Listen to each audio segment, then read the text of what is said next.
শুধুমাত্র এই দোয়াটি একবার পড়েন, আল্লাহ তাআলা আপনার 90 বছরের গুনাহ মাফ করে দেবেন ইনশাআল্লাহ।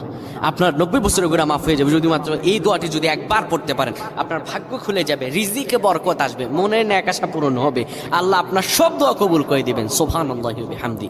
এত ফজিলত, এই দোয়াটা আপনারা শেয়ার করে দিবেন। এই যুবকেরা, আমল না করেও সওয়াব পাবা। তোমার একটি শেয়ারে, একটা বাটনে প্রেস করে তুমি সওয়াব পেয়ে যাবা। কারণ তুমি আমল না করো, অন্য কেউ যদি তোমার শেয়ারের বদৌলতে আমল করে, সওয়াব তুমি পেয়ে যাবা। নবীজির হাদিস।